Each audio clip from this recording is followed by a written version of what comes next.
Praise Lord bless food रेसिपीमध्ये आपल्या सर्वांचं खूप मनापासून स्वागत। आणि आज आपण एकही थेंब तेल न घालता अगदी मालवणी पद्धतीची मस्त अशी बांगड्याची आमटी म्हणजे बांगड्याची कढी कशी करायची ती बघणार आहोत।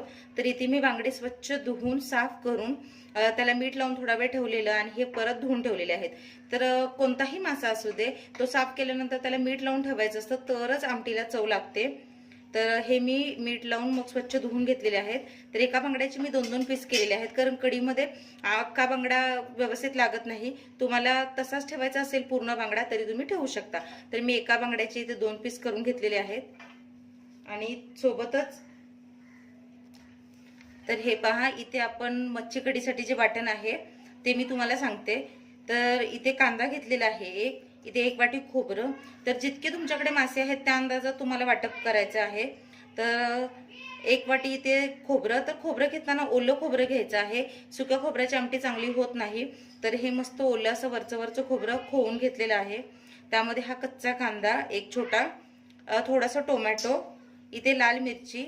तर तुम्ही मिरची पावडर घेतली तरीही चालेल पण लाल मिरचीची कढी खूप छान लागते त्यामुळे इथे मी लाल मिरची घेतलेली आहे। इथे 1 चमचा धने, 5-6 त्रिफळ आणि सोबतच मी अगदी अर्धा छोटा चमचा हळद घेतलेली आहे, 4 पाकळ्या लसूण आणि 1 तुकडा आल्याचा। तर आलं, लसूण आणि टोमॅटो हे ऑप्शनल आहे, प्रत्येकाची कढी करण्याची पद्धत वेगळी असते। तर आमच्या घरी अशी केली जाते। तुम्ही आलं लसूण आणि टोमॅटो नाही घातलं तरीही चालेल, फक्त खोबरं, कांदा, मिरची आणि धने पावडर, हळद आणि त्रिफळ हे यामध्ये महत्वाचं आहे। आता हे सर्व आपण छान असं बारीक वाटून घ्यायचं आहे। तर वाटण अगदी बारीक करावं लागतं, दरदरीत वाटण्याची कढी छान लागत नाही, ती एकजीव होत नाही, फुटल्यासारखी होते। त्यामुळे ज्यावेळेस तुम्ही वाटण करता अगदी पातळ आणि एकदम बारीक असं वाटण करून घ्यायचं आहे। तर या सर्वांचे एकत्रित आपण वाटण करून घेऊयात आणि त्याच्यानंतर पुढची कृती बघूयात। तर हे पहा मासे या टोपामध्ये घातलेले आहेत आणि इथे हे वाटण, तर कलर किती छान दिसतोय ते बघा, मस्तच। तर या माशांमध्ये डायरेक्ट वाटण घालायचं आहे आपल्याला। तर मालवणी जेवण जे आहे, मालवणी मच्छी कढी, तर त्यामध्ये तेल घालायची काहीच गरज नाहीये। तर जे मासे हिमूस असतात, ज्यांना वास असतो, त्यांना फक्त कांद्याची फोडणी देतात। तुम्ही ही कढी फोडणी देऊन देखील करू शकता, पण जी पारंपरिक खरी पद्धत आहे त्यामध्ये कढीला फोडणी दिली जात नाही, डायरेक्ट माशांमध्येच हे वाटण घालायचं आहे। तर हे पहा यामध्ये आपण हे तयार केलेलं वाटण जे आहे ते घालायचं आणि तुम्हाला हवं तितकं तुम्ही जाड पातळ करू शकता। तर इथे मी थोडी कमी कढी करत आहे, तुम्हाला पातळ हवी असेल तर पातळ करू शकता। पण मच्छी कढी किंवा माशाची कढी जी असते ती खूपही पातळ अगदी रश्श्यासारखी नसते, थोडी दाटसरच असते।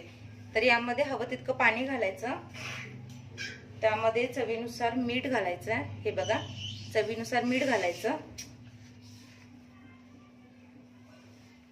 हवं तितकं। आणि महत्वाचं असतं ते म्हणजे मालवणी जेवणामध्ये सोलं म्हणजे कोकमं। तर यामध्ये मी 4 ते 5 कोकमं टाकलेले आहेत, नंतर हवी असल्यास आपण आंबटपणा बघून यामध्ये आणखीन टाकू शकतो।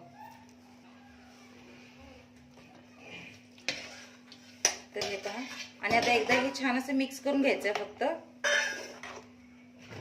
खूप कमी वेळ लागतो मच्छी कढी व्हायला। आणि आता तर हे पहा गॅस सुरू करायचा आणि त्यावर आपल्याला कढी ठेवायची आहे। तर कढीला उकळी आली की आपली कढी तयार होते। याला रश्श्यासारखं खळखळ असं उकळून घ्यायचं नाहीये खूपही वेळ, नाहीतर कढी फुटते किंवा मासे खूप असे विरघळतात, मग माशांना शिजायला खूप कमी वेळ लागतो। त्यामुळे आपल्याला मासे शिजेपर्यंत उकळी काढून घ्यायची आहे। आता कढी जरा गरम होऊ देत। तर हे पहा कढीला उकळी फुटलेली आहे आणि रंग किती सुंदर आलाय ते बघा, रंगावरूनच कढी खायची इच्छा होते आणि वास देखील खूप छान येतोय। तर आता आपली कढी तयार झालेली आहे। खूपही खळखळ असं उकळून घ्यायचं नाहीये, अगदी कमी वेळ लागतो मासे शिजायला आणि खूप अशी एकसारखी सतत ढवळायची देखील नाहीये। हे पहा मासे देखील छान शिजलेले आहेत। तर अशा प्रकारे ज्यावेळेस उकळी येईल त्यावेळेस तुम्ही कढी बंद करा। आपली मालवणी पद्धतीची बांगड्याची कढी किंवा बांगड्याची आमटी अगदी एकही थेंब तेलाचा वापर न करता तयार झालेली आहे।